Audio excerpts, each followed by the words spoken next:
Perkembangan zaman digital menjadikan media sosial sebagai salah satu daripada pusat perkembangan pemasaran yang begitu pesat. Antaranya Facebook, Instagram dan YouTube menjadi medan pemasaran bagi orang-orang yang menjalankan perniagaan-perniagaan di zaman digital ini.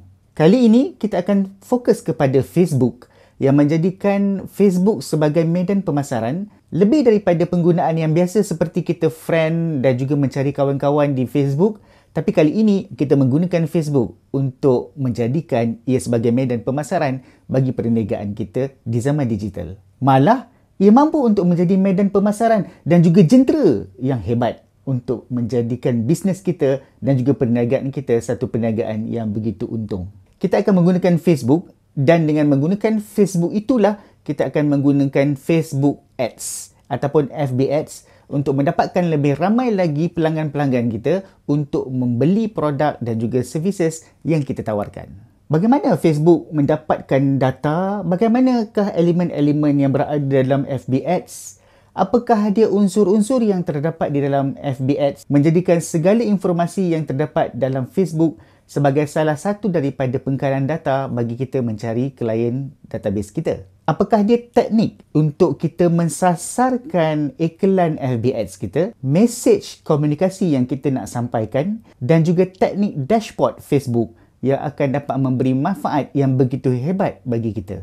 Jika ini yang anda cari, video ini adalah untuk anda.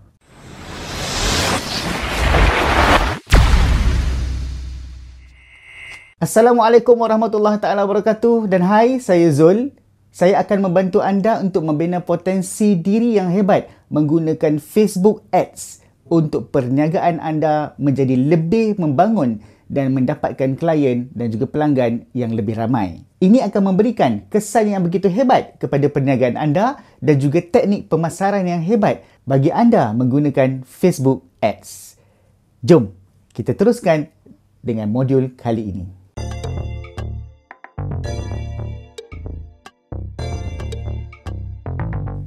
Pengenalan kepada Facebook Ads dan marketing.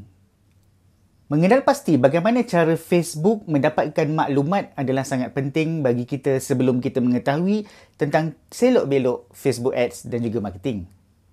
Perasan ataupun tidak, di awal proses pendaftaran Facebook, kita akan melalui beberapa soalan-soalan yang diberikan oleh Facebook kepada kita. Dan segala jawapan yang kita berikan kepada Facebook ialah I agree, iaitu saya bersetuju ataupun anda pun bersetuju dengan apa yang diberikan.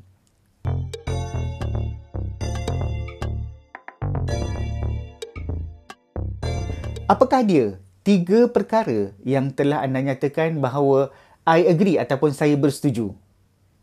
Yang pertama adalah tentang terms and condition, iaitu terma dan syarat.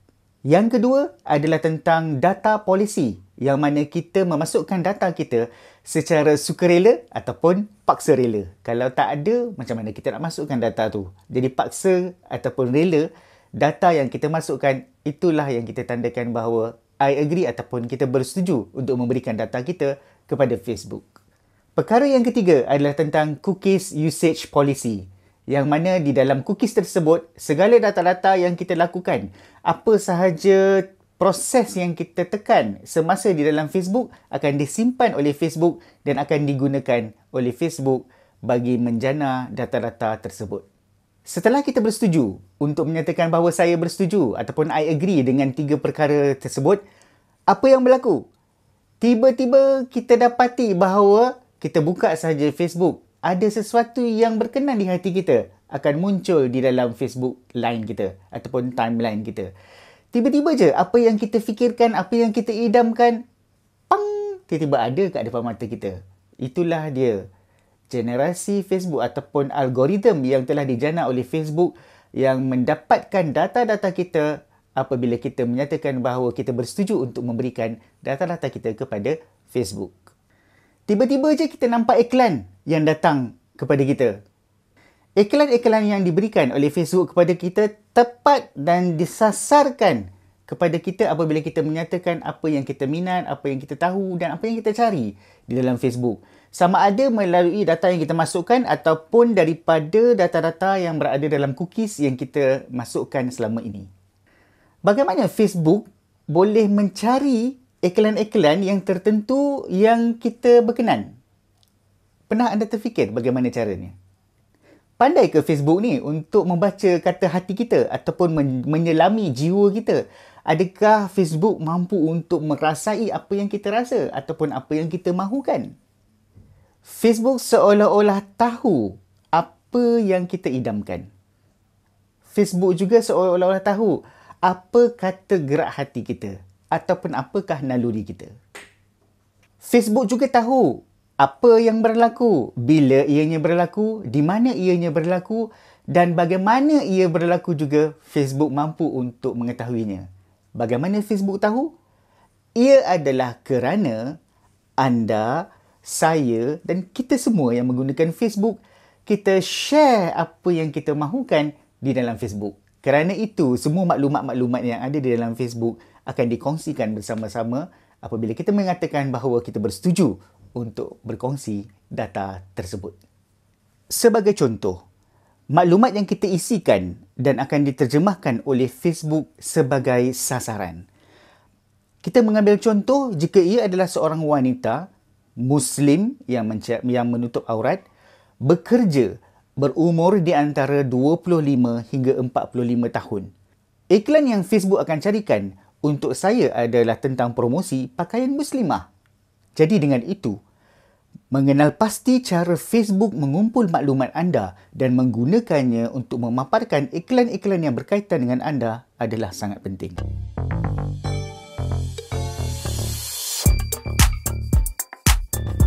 Yang kedua, menyenaraikan elemen-elemen asas yang berada di dalam Facebook Ads. Untuk menghasilkan satu-satu Facebook Ads ataupun advertisement dan juga Instagram Ads, anda sekurang-kurangnya perlu ada sebanyak 3 perkara ini.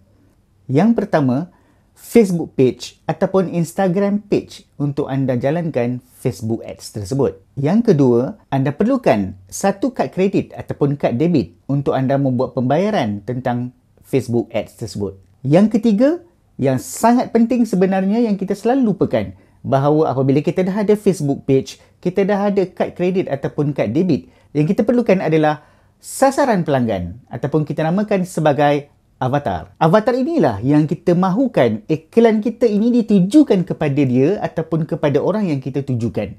Sebab itu sasaran pelanggan itu sangat penting bagi memastikan bahawa segala pelaburan yang kita laburkan di dalam Facebook Ads akan menjadi nilai pelaburan yang tinggi.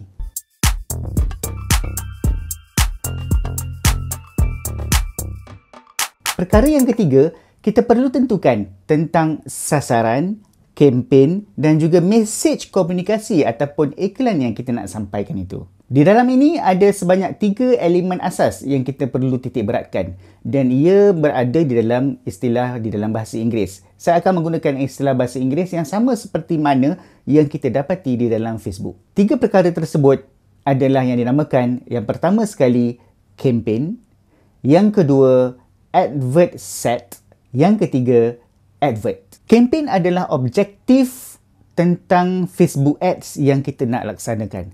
Apakah dia objektif yang kita nak buat?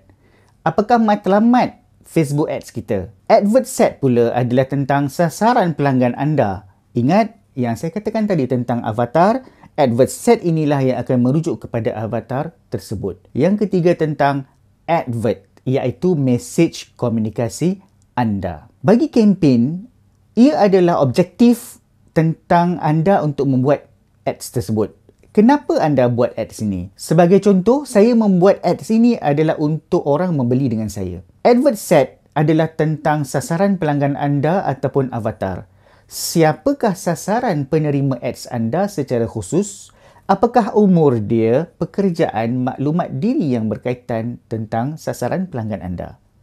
Manakala advert iaitu mesej komunikasi anda, inilah dia iklan yang sebenar yang akan anda masukkan di dalam advert anda sendiri. Apabila komponen-komponen ini bergabung, terhasillah ads Facebook dan juga Instagram yang berkesan.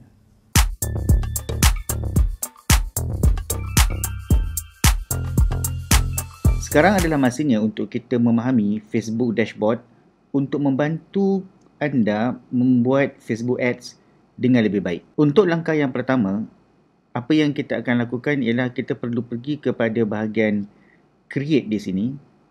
Kita klik create. Kemudian tuju kepada add, iaitu advertise your business, brand or organisation.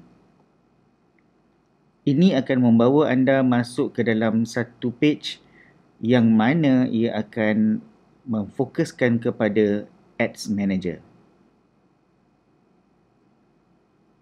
Di dalam Ads Manager, kita akan melihat ada dua option yang utama, iaitu option create new campaign dan juga option use existing campaign. Kita hendak memfokuskan kepada create new campaign yang di sini. Dalam create new campaign, ada 3 bahagian yang utama. Yang pertama dinamakan sebagai awareness. Yang kedua dinamakan sebagai consideration. Dan yang ketiga sebagai conversion. Mari kita lihat satu persatu apakah perbezaan di antara ketiga-tiga awareness, consideration dan juga conversion. Selepas kita memilih create new campaign, akan terdapat 3 options yang kita boleh pilih, sama ada awareness, consideration ataupun conversion. Kita perlu mengenal pasti apakah sebenarnya objektif kita untuk membuat Facebook Ads ini. Secara khusus, di dalam setiap daripada bahagian ataupun pilihan awareness, consideration dan conversion, terdapat sub pilihan yang kita boleh buat pilihan. Kita akan tengok satu persatu apakah tujuan bagi setiap daripada yang ada di sini. Yang pertama sekali kita melihat tentang brand awareness. Brand awareness ini menunjukkan jika kita mahukan customer ataupun pelanggan kita untuk like page kita, sebagaimana contoh yang berada di sini, dan ia akan menaikkan bilangan followers yang ada kepada Facebook page kita, kita memilih brand awareness. Jika kita mahukan lebih ramai orang untuk melihat ataupun reach di sini, kita nak naikkan lagi orang untuk reach page kita, sampai ke page kita, membuka page kita, kita memilih awareness dalam kategori reach, sebagaimana contoh yang diberikan ini. Seterusnya, kita pergi kepada bahagian consideration yang terdapat sebanyak 6 pilihan untuk anda pilih. Kita pergi satu persatu. Yang pertama sekali, untuk traffic.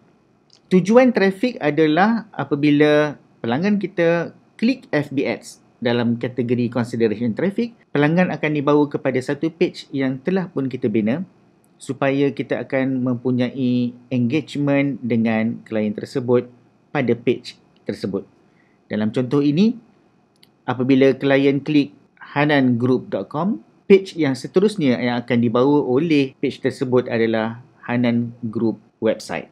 Manakala untuk engagement, ia lebih memfokuskan kepada menambah pelanggan yang akan like, komen dan juga share. Jika anda memilih apps installs, kebiasaannya ini akan berada pada business yang menggunakan ataupun menawarkan app seperti ini. Jika anda mempunyai video di dalam Facebook Ads anda dan anda mahukan seberapa ramai orang untuk melihat video anda, maka pilih video views. Manakala untuk lead generation, ini adalah untuk kita memastikan bahawa kita mendapat database klien untuk memastikan kita dapat menambah database klien kita menggunakan lookalike audience. Jika kita memilih message, bermaksud pelanggan kita akan klik message itu, dia akan membawa kita sama ada pada Facebook chat ataupun WhatsApp messages yang telah kita tetapkan. Bagi conversion pula adalah untuk kita memastikan setiap daripada pelanggan yang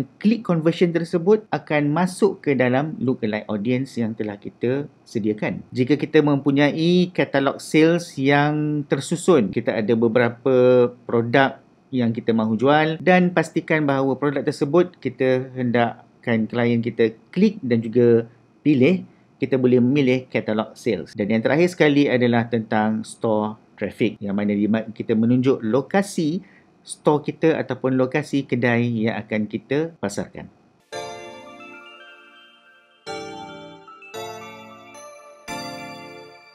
Secara recap, apa yang kita pelajari dalam video modul pada kali ini adalah kita mengenal pasti bagaimana cara Facebook mendapatkan maklumat kita dan juga bagaimana cara Facebook menggunakan data-data kita untuk tujuan customization, apa yang kita mahukan ataupun apa yang kita mahu cari di dalam Facebook. Kita juga mempelajari elemen-elemen asas yang berada di dalam Facebook yang menjadikan Facebook Ads itu adalah satu Facebook Ads yang lebih efektif dan efisien. Kita juga menentukan sasaran, kempen dan juga mesej komunikasi yang kita nak sampaikan. Apa yang kita nak masukkan di dalam Facebook Ads kita. Kita pelajari tentang apakah elemen-elemen asas di dalam sebuah Facebook Ads.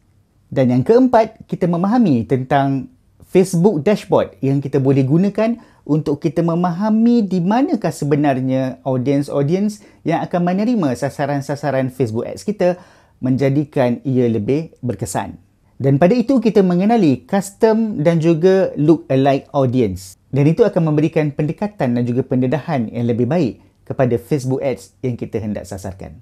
Video seterusnya adalah tentang bagaimana cara untuk kita membina how to build a customer database daripada zero di dalam Facebook. Tunggu video seterusnya dalam modul yang seterusnya. Terima kasih.